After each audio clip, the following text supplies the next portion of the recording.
Bienvenido a todos. Esta es una plática en inglés, como ya se mencionó en el chat. Welcome everyone. We are going to have this talk called Telescoping into the Beautiful World of Quantum Error Correction. Indeed, it's beautiful. Our presenter is Abdullah Khalid, who likes to think of himself as a quantum information scientist who can dance between physics, computer science, and mathematics. He did his PhD at the intersection of quantum optics and quantum computing from the University of Calgary in 2018. After that, he was an assistant professor of physics at Habib University, Pakistan, for a period of 3 years. Currently, he is a scientist at 1QBit.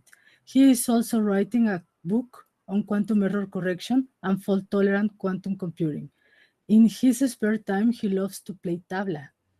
So very welcome, Abdullah, and thank you so much for being here. We are looking forward to your talk. Thanks. Thank you. I have 1 hour, right? Yeah, that's right. Okay, cool. I probably won't speak for 1 hour. I'll leave lots of time for questions. Anyway, hello everyone. Actually, oh man, I should have done one thing.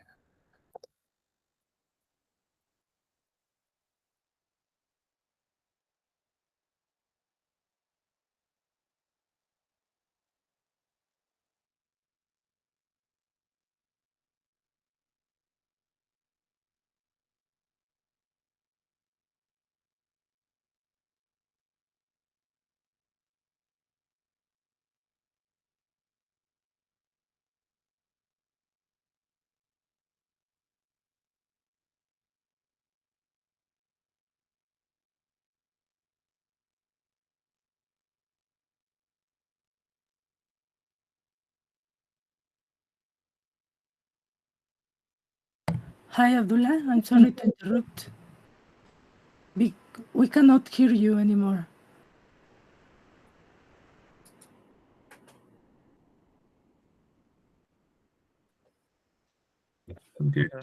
Yeah. We can hear you now. Can you hear me now? Yes. Okay, perfect. Sorry. So I'll say what I was saying again.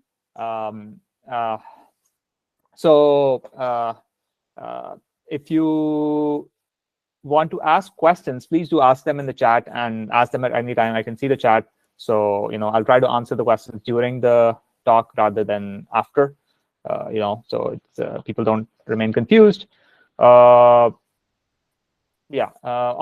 I'm sorry, I'm not a Spanish speaker, so English questions would be very much appreciated. Let's talk about the central problem that we are going to be talking about, which is the error correcting problem. So it's a vast field, error correction, but the simplest problem that already encompasses a lot of what is done in the field is given by this problem. Suppose you have 2 people, Alice and Bob, and they want to talk to each other. They're very far away, and what's connecting them is some sort of transmission channel. Okay? So you don't have to literally think of Alice and Bob as 2 people, talking on the phone, for example. It could be, for example, your wireless modem talking to your laptop, while it's transmitting Wi-Fi data. In fact, this is probably what's happening right now. The signals from my computer are ending up at your Wi-Fi router after traveling across the world, and then they have to be transmitted via radio waves to the Wi-Fi modem in your laptop. You can also I should have put in a drawing here. I just realized that I should have done it. These are scenarios where information is being transmitted spatially, from one place to another. But you can also think of in this Alice and Bob to be separated in a time-like fashion. For example, if you have some information stored in a hard drive, then as we go along in time, like that. When we talk about noisy transmission channel, that hard disk is still there, but what can happen is that for some reason it gets degraded, right? So this is quite common with older hard disks, where if you leave them for a while, some of the information will be corrupted. So this is the kind of scenario, like this simple problem encompasses a lot of different scenarios. And basically what Alice and Bob are trying to do is they're sending information to each other. And Alice sends some information, for example, a sequence of bits. If you're talking about classically, we'll talk about quantum in a bit, in a couple of minutes. And every bit has some small probability of being flipped by this noisy transmission channel, right? So when you talk on the phone, some of the bits might be corrupted and you don't really hear what the other person is saying, or your Wi-Fi router, doesn't actually transmit to your computer correctly, which actually happens all the time. And there are error correcting algorithms inside your router and your computer, which constantly makes sure that the information is being transmitted correctly.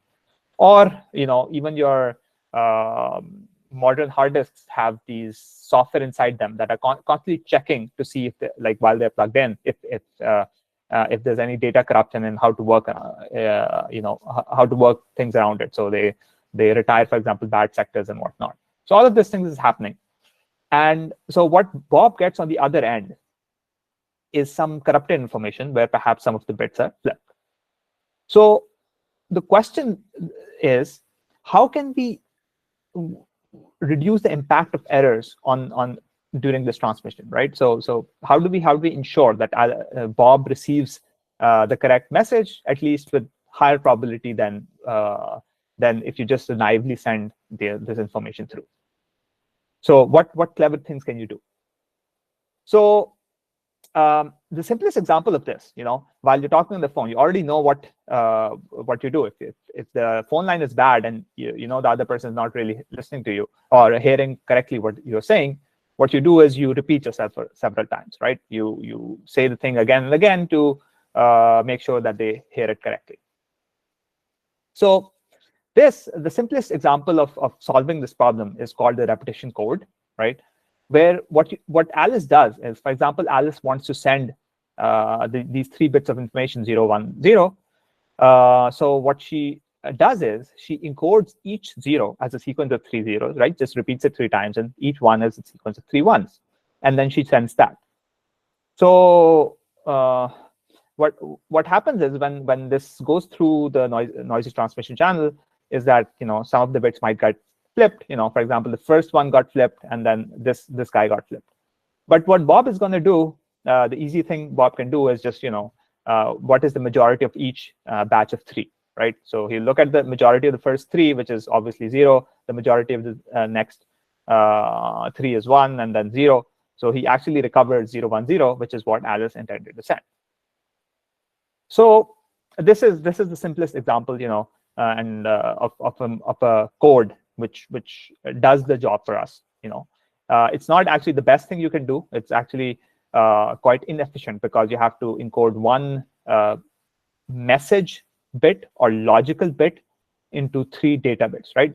So these are data bits that are being transmitted, and what Alice actually wants to send are called logical bits. I'll use this terminology throughout the talk, so just try to remember this. Let's and now the other problem with this is that this can fail quite easily, right? It's very easy to see what could go wrong is that instead of in the same scenario, instead of 1 bit in a block of 3 getting swapped, 2 bits get swapped or flipped. Then obviously when Bob will take the majority vote across each of these 3 blocks, he will he'll get the wrong answer. So yeah, please questions if you have any confusions, or even if you're understanding, just let me know so that you're understanding things. So I know I'm on the right track. Otherwise, I'll repeat myself, and maybe you'll understand it the next time. Yeah, so I mean, these codes can fail. Obviously, if the error rate is too high, if too many things go wrong in whatever Alice sends, then obviously Bob will not get things correctly. But at least, like in this method, if 1 bit per block is going wrong, then then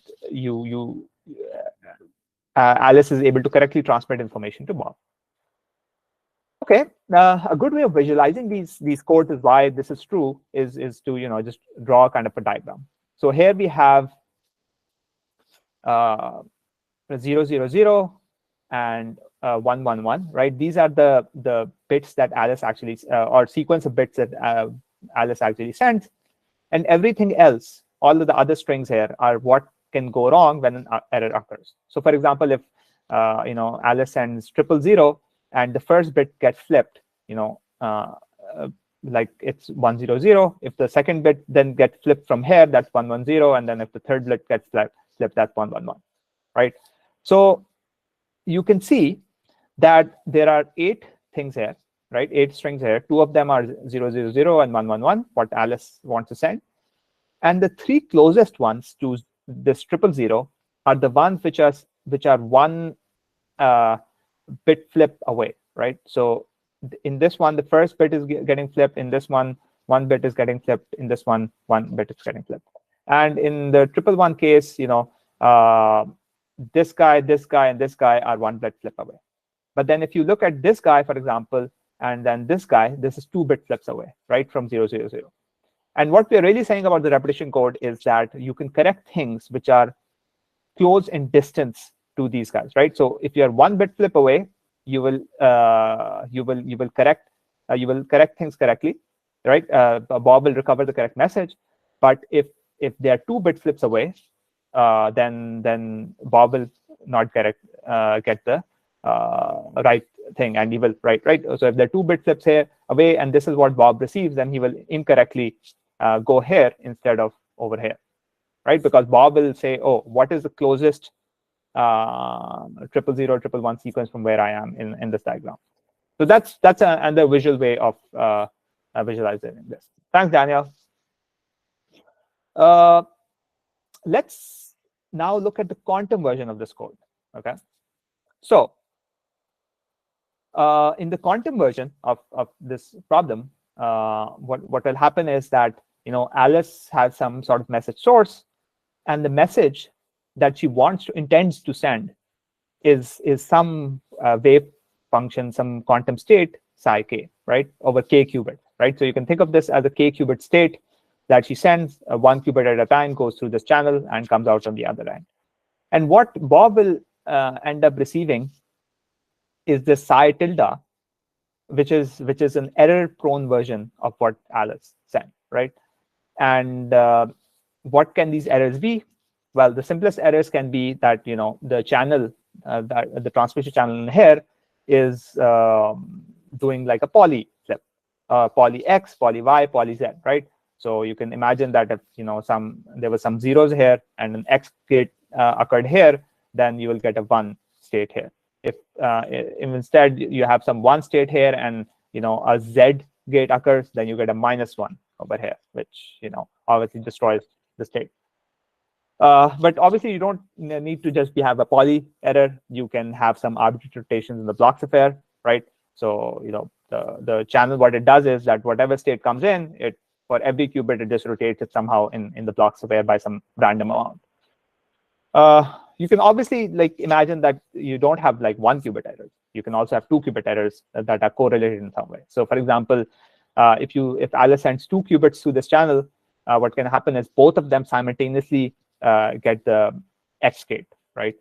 Or what happens is that there could be a controlled X happening from the first qubit to the second qubit. This is not strange at all. This happens all the time because when you have in your system qubits going together, if you imagine they are perhaps like electrons or something, then one electron can affect the state of the other electron via some meditation. So these controlled type of gates happen all the time in actual physical hardware. The other thing that can happen, which is quite common, is that qubits can get just lost. You send a photon from Alice sends the photon to Bob, and the photon gets absorbed by something in the way, and Bob never receives it. Or the other thing that can happen, this is actually very common. This is a thermodynamic type of error. What happens is that Alice sends a bunch of qubits to Bob, and some of these qubits are just set to 0. It doesn't matter what the state is, in the blocks of pair or whatever, they just get set to 0. So a lot of these kind of errors also occur in the classical case, and I haven't really talked about this, right? Analogs of these, because we are really here talking about quantum error correction. But yeah, we want to construct codes that sort of deal with this. The first thing we're going to do is we are going to construct a quantum repetition code. So, well, I mean, so and in any quantum code, what will happen is that instead of Alice just sending the message of which is psi k qubits, she's going to send a code word or an encoded state. That's what the terminology I usually use, which is a state of n qubits instead, right? The same way we did in the classical case through the channel. And the errors that will occur on these n qubits, and then Bob will have some procedure, a decoder that will estimate what Alice tried to send, right? In the same kind of way that we saw in the classical case, but now everything has happened in a quantum way. So this sort of scenario, if you have a code that does this, we say its k logical qubits are encoded into n data qubits. So in the quantum repetition code, what we can do is we just imagine for a second that instead of these errors being arbitrary, we want to simplify the problem and just think about the simplest case. We say, okay, the errors that occur are only X gates. Okay, so no Z gates, no qubits lost, nothing else. Whatever Alice sends through it, there's some small probability that there will be an X gate happening on that qubit, right? So what does Bob do? Well, we do the same kind of scenario. If Alice intended to send 0, she will instead send 000 state. And if she intended to send 1, she will instead send the 111 state, right? Everywhere I put a bar on the state, that means the encoded state, which is what Alice is sending, right? So bar 0 means that the encoded state, 000 that Alice was going to send. Now, if Alice wanted to send a state which is alpha 0 plus beta 1, right? Obviously, because Alice can want to send arbitrary states, in the Hilbert space. Well, what she does is instead sends alpha 00 plus beta 11, right? Just a linear combination of these guys. And it's actually very easy to construct states like this. So if you have a small circuit like this, you put psi, this alpha 0 plus beta 1 over here, you put these zeros in the second and the third qubit. What you get out is alpha 00 plus beta 11. So right, so I mean, Alice has a circuit over here inside a decoder. Every qubit goes through. She gets a state like this, and they go through. So let's kind of see what happens and what the possibilities are, right? So this is the same kind of table that we saw before, but I've kind of drawn this in a table. So for example, if if the input is 000 and no, Lois, these are the encoders, right? We're just talking about the encoding right now. We'll talk about the errors next, and then we'll talk about how to decode. Okay. So yeah. So yeah. So if the input is 000, you can see that X0 will flip the first guy, X1 will flip the second guy, X2 will flip the third guy, and then you have 2 qubit errors which flip 2 guys, and 3 qubit errors which flip 3 guys. So you want to correct these errors, and what we can really do, as you can realize, as in the classical case, that we can only correct if these things occur, right? If nothing happens, actually, right, that's also a possibility, and that we saw before as well, or 1 qubit errors happen. If 2 qubit errors happen, then we can't really do anything, and we'll get the wrong answer. So the way that you do in the quantum case, like maybe I should come back here, is that whatever Bob receives, Bob might receive like a state which is the psi tilde. He can't just measure it, right? The problem is in the quantum case is that you can't just read off the value of the qubits. If you measure them, they're destroyed, right? the superposition will be destroyed. In the classical case, you can just read what the values of the bits are. So you have to do something more clever than that. You have to kind of figure out if a x0, x1, x2 error has occurred on this state without actually measuring the value of these qubits. And the way to do it is a circuit like something like this. This is called a syndrome measurement circuit, okay, which is used for identifying errors. And basically, what you can see is that we had a 3-qubit state that goes into the first 2 qubits here, and then we had 2 additional syndrome qubits as extra qubits. And what we do is that we we do a controlled X from the first guy and the second guy onto this 3rd qubit, right, on qubit labeled 3, and then we measure it. You can imagine what happens here. So let's kind of go through this sequence. I should have had a state here, so it would have been easy to reason. But you can see that if I have a 0 and a 0 state going in here, then both of these X gates will not flip. If I have a 1 state and a 1 state going into both the first 2 qubits, then this guy will trigger this CX gate, and this guy will trigger this CX gate. If you trigger the CX gate twice, you apply the X gate twice on this guy, nothing happens, and whatever this state remains 0. But you can see that if there was a 0 state here and a 1 state here, that's where things get interesting, right? Because only one of these gates will trigger. And if only one of these gates trigger, this 0 will become a 1, and you'll get a measurement of 1. So something like this is actually checking to see if qubit 0 and qubit 1 are different from each other or not. If they are the same, then you'll get 0 measurement result here. And if they are different, then you'll get a 1 measurement result here. And the beauty of this process is that you don't actually destroy the superposition. The superposition remains the same. So because all you're doing is you're checking if they're different or not. You're not actually measuring the value of the qubit. You don't actually discover whether qubit 0 and qubit 1 are 0, 0 or 1, 1 or whatever. You're just checking if they're the same or not.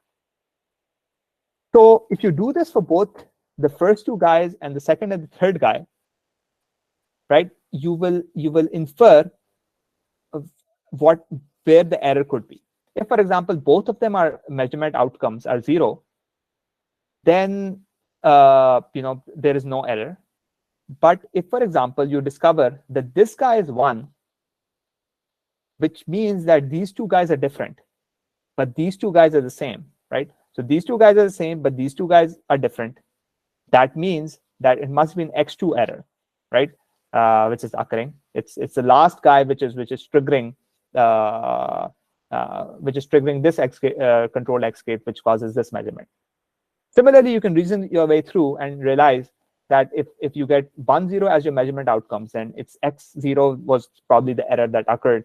And if both of them occur, it's X1 that was the error. So this kind of circuit, so Bob will kind of run his state through the circuit, and based on the syndrome measurements, he will infer an error. And once you have the error, it's actually quite simple to correct, right? If you know the error and these are just X gates, you can just apply the X gate again, right? So if you discover that there was an X2 gate that occurred on this corrupted state, you just apply an X2 gate over here, and that will correct. So yeah, let me actually just talk about this. Yeah. So if you infer, for example, an X0 gate, right? You apply an X0 gate yourself to apply the correction, and then if you want to recover the state again, what you do is you apply the inverse of the encoding circuit that we had, which is the decoding circuit, which Luis was talking about, and we just apply that, and you will discover that if the state is correct, what you get over here is alpha 0 plus beta 1, right? And obviously this only works if the inferred error is actually equal to the actual error. If instead there was a 2-qubit error, then there'll be problems, and our state will be corrupted, and it will not be corrected by this process. But I mean, hopefully that is a low probability event, and most likely what we see is that you get these single qubit errors that are corrected by this code. Anyway, let me go back and talk about this thing again a little bit.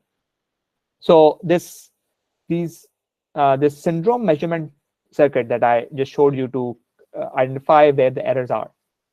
You can actually, if you apply some circuit identities and compute, you can show that it's actually equal to this, where instead of applying these control X gates, you're applying these controlled Z gates in the opposite fashion. So instead of controls going down to targets over here, you're doing controls here and targets here.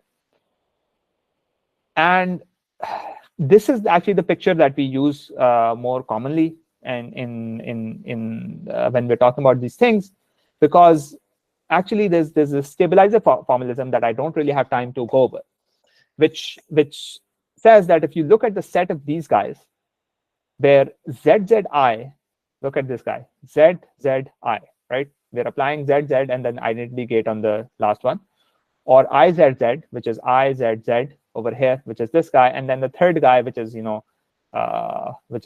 like this, where you have two Z's and the I.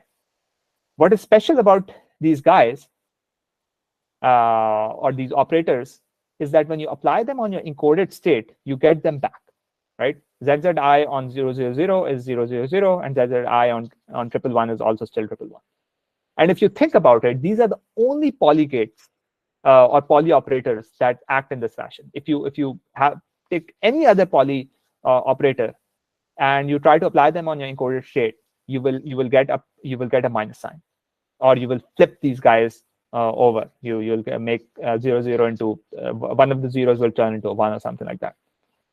So this idea of that there are these operators that stabilize my encoded states is called the stabilizer formalism, and this is the most common fashion of constructing codes, which is in which we kind of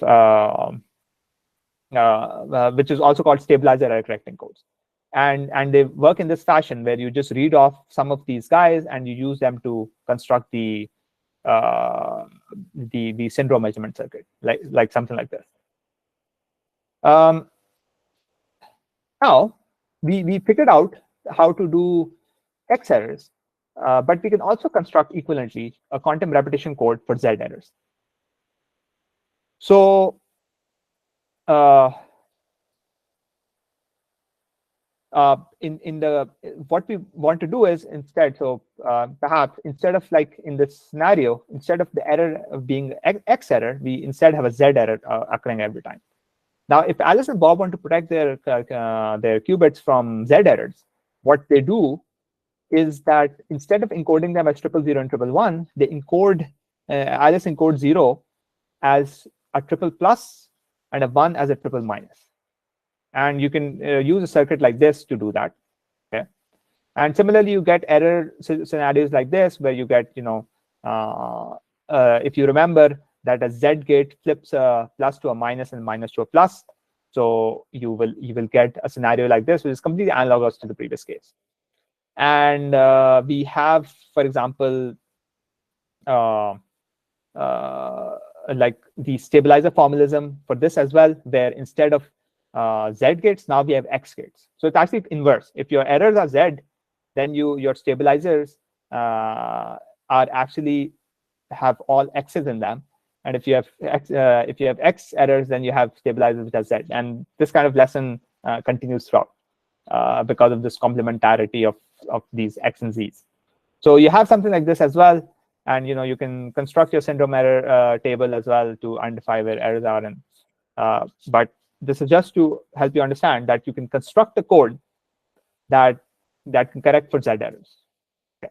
This is obviously not good, right? Because we realize that in actual quantum hardware, we get all those different sorts of errors that, where you have X errors, Z errors, Y errors, qubits lost, all sorts of things. But there's a beautiful theorem that somebody proved a while back, which basically says that if you have a code, a quantum error correcting code that can correct for both X and Z errors, it can correct any possible unitary or non-unitary error on your encoded state. Okay? This is such a powerful theorem. If you can construct a code that can do both X and Z. That's all. That's all you have to check. That it does X errors, it corrects X errors, and it corrects Z errors at the same, right? Not two different codes that individually. One code that corrects both X and Z, then can correct any possible unitary or non-unitary error on the encoded state. Right. So that's what we're talking about, right? Right now we are talking about arbitrary unitary or even non-unitary errors. So a qubit being lost is a non-unitary error. A qubit being set to 0, irrespective of what's its initial state, was not a unitary operation; it's a non-unitary operation.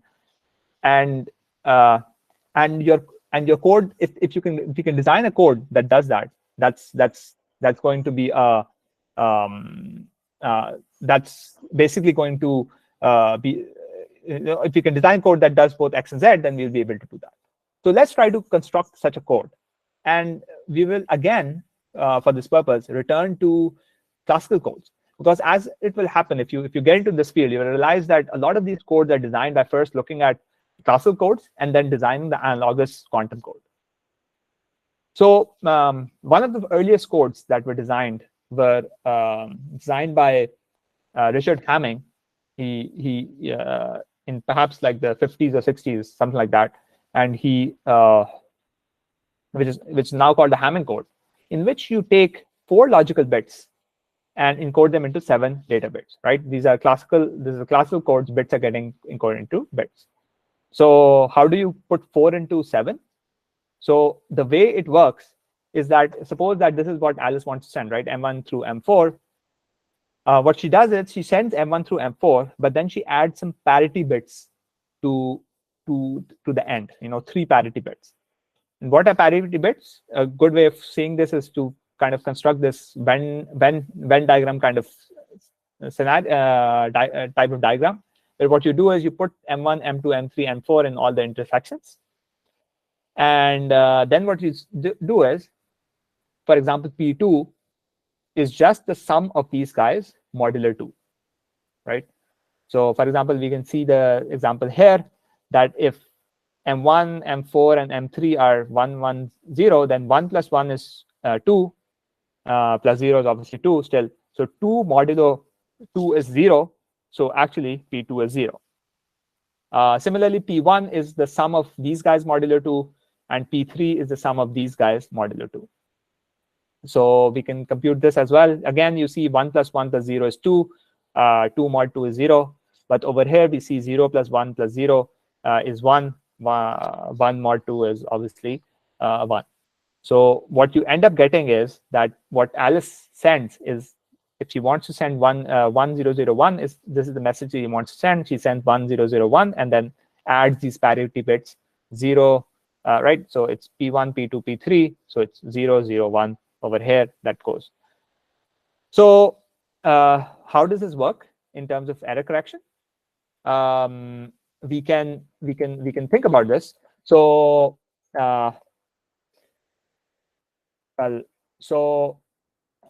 wait, I lost the slide.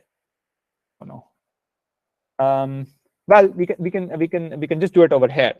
So imagine that Bob gets a message in which something is flipped, right? So whatever is flipped, he can look at this diagram again and reconstruct it again. So for example, if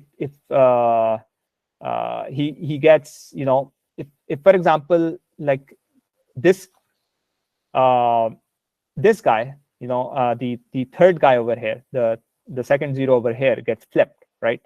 So what Bob can do is he can take an empty diagram and put these message bits again in the intersections and compute the parities, right? And he can compare the parities with the new parities. So for example, what we are saying is that this guy, for example, gets flipped, right?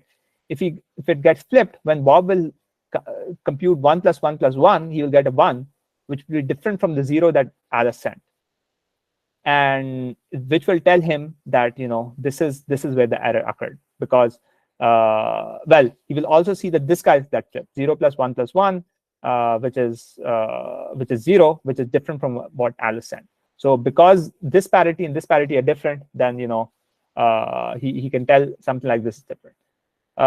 He doesn't actually have to kind of do this visually, but you can encode all of this thing into a kind of table, matrix multiplication, where, for example, the encoding itself is a matrix multiplication of your input state, and your syndrome determination is also this kind of matrix multiplication, where you just do a matrix multiplication and you get something like this, where, for example, this guy was flipped, and what you do is you look at your you get, for example, 0, 1, 1, and then you look at this table that you constructed previously, and you realize that 0, 0, 1, 1, 0, 1, 1 means the second bit is 1, which is flipped. So this kind of code, is quite nice because it's very efficient, right? The repetition code was doing one logical bit into 3 bits, right? So only you had to have 3 times as many bits, but here we don't have that extra bits, right? We have actually only like 40% extra bits or something attached to the end of our message, which makes it very nice. So now, how do we construct the quantum version of this? What we do is this is actually quite clever, and this happens all the time, is that for classical codes, all we do is we take this syndrome constructing matrix, right? This is called the parity check matrix as well. We take this matrix that's over here, and what we do is we replace every 1 by X, and we replace every 0 by identity in one copy, and then we do the same thing, except we replace the ones with Z's. So the 0s are identity, and the 1s are either X's or Z's on this. And you get these 6 operators, XX, I, XX, I, right? So you can read this as a 7-qubit operator, poly operator, which is acting, right? I didn't put the tensor signs in, but that's what it is. Similarly, you have these Z-type operators, and these together make can be considered the stabilizer set, the S set that we saw previously for the repetition code. So this set and actually the multiples is called the S set, and this is enough to construct a quantum code, which is called the Steen code, because there was a person, or there is a person called Andrew Steen who constructed this. And but what ends up happening is that this is slightly more inefficient code, and what we end up doing is that we only have one logical qubit that is being encoded into these 7 data qubits, right? There are 7 data qubits, and we will only be able to encode one logical qubit in this code. But that's fine. The beauty of this code is that it can correct both X errors and Z errors. So as long as there's one Z error on any one of the qubits that Alice sends, this code will be able to correct, whether it's an X error or Z error. If there are 2 errors, then this code will fail the same way the repetition code fails or the Hamming code fails. You can construct, for example, the syndrome measurements from these guys, right? So, for example, you can see that the first guy is XXI, XXII, right? So you have 2 X's separated by I, then 2 X's. So you have something like this, where you can construct the syndrome measurement circuit where you have XXI, XXII. That's your first measurement, which goes into qubit 7. Then the second measurement, third measurement. You do this. These guys, these 3 measurements over here, the first 3 measurements will tell you if there's a Z error on your qubits, and these all of these guys, which measure into here, will tell you if there's an X error on your qubits. I guess I should have shown this before, but I guess you can take your S and you can use that to construct your encoding circuit as well, where you put in a sign over here, and then you get your encoded version of psi at the end. This also constructed from S, but the algorithm is slightly more complicated and not visually apparent. What you can also do now, is actually quite cool, is that you can do logical operations directly on the encoded state, right, of the Steen code. So for example, if you have some psi bar, you don't have to decode it and then apply some operation that you wanted to do. You can directly do them. For example, if you wanted to do the X gate on this guy, right? Suppose this was the 0 bar state and you wanted to make it a 1 bar state. You don't have to decode it and something like that. You instead just apply XXX on these guys, and that is equivalent to doing a logical X on your encoded state. And if you wanted to do a logical Hadamard gate, you can also still do it by something like this. If you want to do a control X gate, all you do is you do a controlled X from each of the from the ith data qubit of the first guys to the ith data qubit of the second guys, right? So you can do control X and that will just work. So this is quite nice.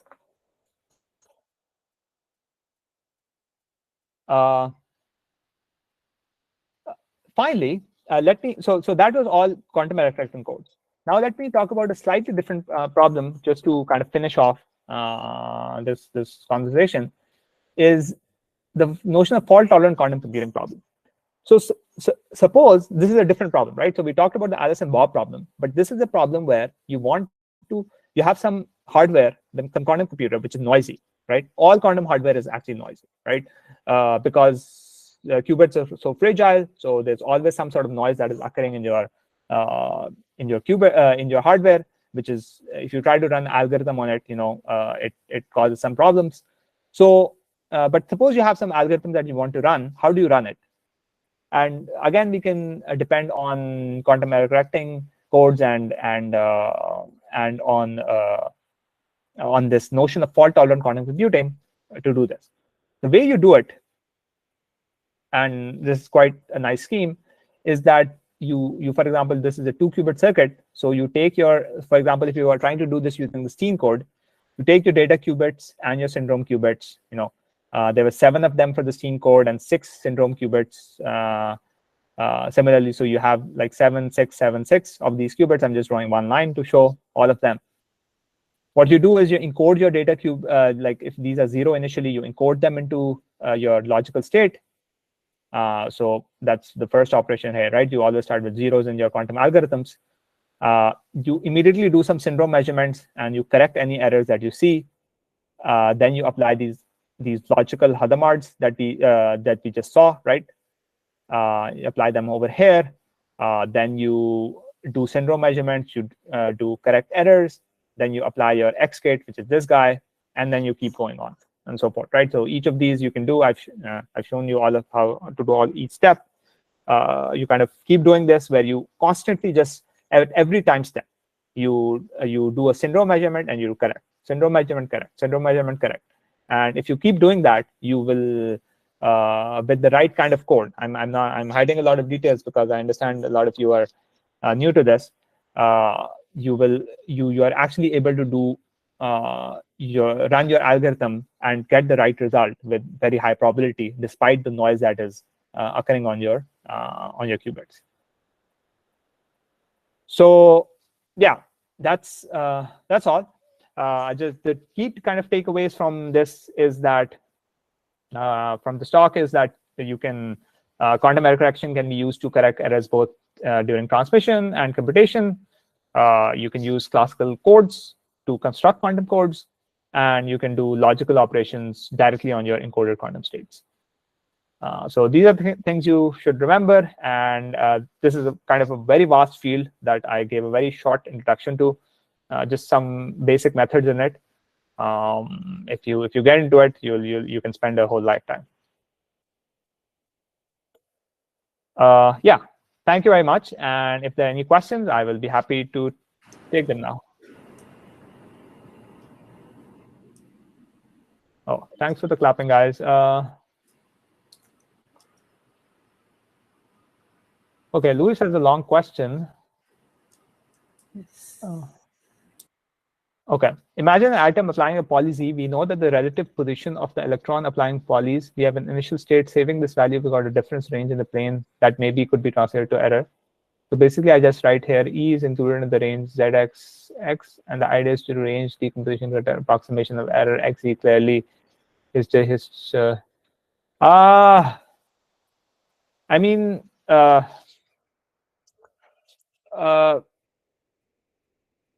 think we will have to flesh out a little more details before we can talk about this. But I mean, it's good that you're thinking like of clever ways. I think a lot of these things, if you play with it after the talk, grab a pen and paper and kind of think about what goes right, what goes wrong, you'll see a lot more. So yeah, Tomislav, you're welcome. And Louis sent some pictures. I don't know if I want to open them right now, but I can open them later. You can find me on Discord. If you are on the Q Education channel, you can server. You can find me there as well. So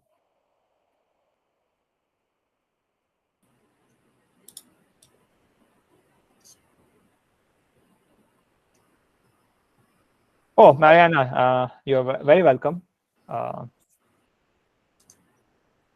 Thank you very much, Abdullah.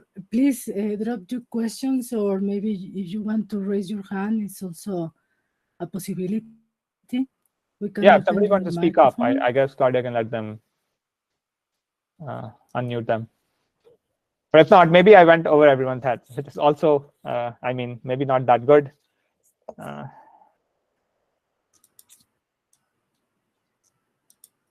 Okay, we have someone.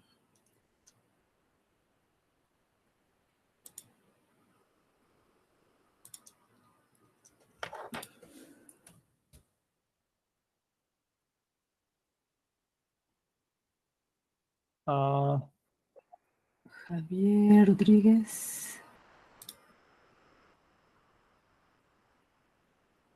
Okay, Javier, you can open your mic if you want. Hello, can you hear? Yes. So, if I understand correctly, with this algorithm, you can detect and correct errors without thinking so much about how to prevent them at the hardware level. Is that right? The errors that we are correcting. So maybe we can go all the way back to. I mean, the errors that we are correcting. This is all being the errors occur at the hardware level, and it's our software algorithms that kind of identify and correct the errors. Right? You apply additional hardware. Right, so when you apply a syndrome circuit like this, that is additional hardware that you're attaching to your existing hardware to detect if an error has occurred. Then you do some classical processing, which is this table, to kind of figure out which error has occurred and then apply and correct it. Okay, and this additional hardware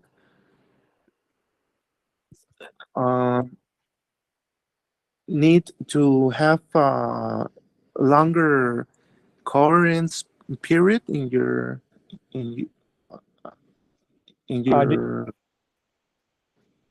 Did you say coherence period? Yeah. That's a good question. So I think you've analyzed like maybe I went over this, but when you are kind of working in this picture, when you're talking about the Alice and Bob problem, where Alice is wanting to send things to Bob, actually we assume that the hardware that is in the encoder or the decoder, they're actually perfect. Or they have very low error probability compared to this, right? So if you try to send, people have made, for example, quantum networks, right, between cities and whatnot, where you can send photons from, one city to another city, 200 kilometers away or something like that. So the errors in that channel are very, very high. So, but we assume that what's happening in the lab, the encoder and the decoder are kind of perfect or near perfect. So then, then yes, the coherence time is much longer, which is what allows us to solve this Alice and Bob problem very easily. If I instead go to this problem, where we are doing fault-tolerant quantum computing, actually we assume that we don't assume that that these syndrome measurement circuits or correcting errors or anything like that is actually good, is error free. Actually, we assume that this hardware is as faulty as all the other hardware. All the hardware is equally faulty, and we still have to figure out a way of correcting errors. And actually, there are theorems and numerical simulations and now also experiments that show that you can, even with all the hardware being faulty, you can still do the algorithm correctly with high probability. Okay, thank you very much. Yeah, no problem. Thank you. Another question? Well, in the meantime, I would like to ask, what are the recent advancements in quantum error correction that you find most promising? Oh, yeah. So I think so. There are two areas, right? There's theory and there's experiment. In theory, there's still a lifetime worth of work left. People are still trying to figure out better codes, right? So what I showed you was the earliest codes. These are from the 90s, these codes, and they're very simple. They are actually not very good. What the kind of codes that we use today are much more advanced, much more complex, which is why I did not talk about them. But they're still not good enough. There are some values, there are some properties that those codes needs in terms of performance that's quite not there, and it might take us another 10 or 20 years to figure those out. And advancements are happening all the time in those. On the experiment side, actually, quantum computers recently are becoming better. So we are getting to the stage where people are able to demonstrate some of these results, like show that if you do these kinds of experiments or scenarios where Alice is sending to Bob, or where you do these fault tolerant sort of quantum computing, you actually get the right result. So to me, that is very exciting, because the work that experimentalists do obviously is much harder than what theoreticians like me do. There's actually things to go wrong, and things to break, and millions of dollars of equipment to mess around with. So yeah, I think I'm very excited about that, and we definitely need more people to work in experiment as well.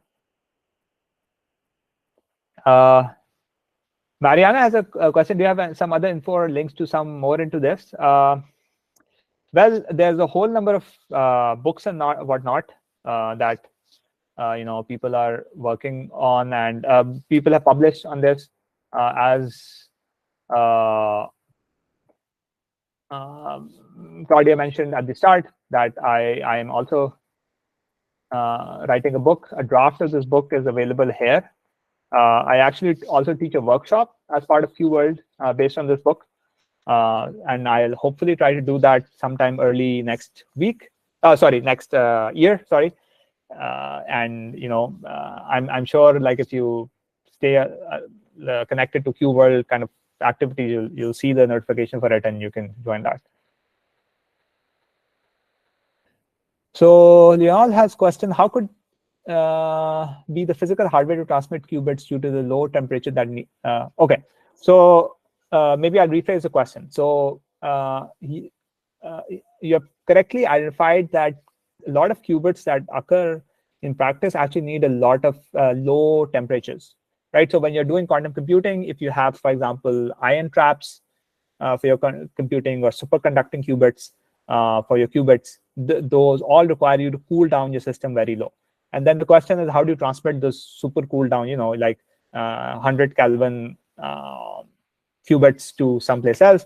So usually the transmission is done using photons. So if you want to transmit qubits from one place to another, you encode the state of the qubit into the state of photons. And photons have the nice property that they work at room temperature. They work very nicely at room temperature. You can they actually work at pretty much any temperature. So you can just you can encode it in photons, send it just like a fiber optic cable, and it just works. So which is why, so one of the ways of building quantum computers is actually using photons. And personally, I am also a photonic quantum computing kind of person. I strongly believe that the actual quantum computers eventually will be photonic in nature, because if you want to also transmit qubits and you also want to do computation on qubits, then it's better to just pick one architecture, which is photons, and just do everything with photons. But we'll see which one eventually wins in the end. Right now, photons are not winning. Right now, it's superconducting qubits which are the best. But I'm hoping that in a few years, photons will make a comeback.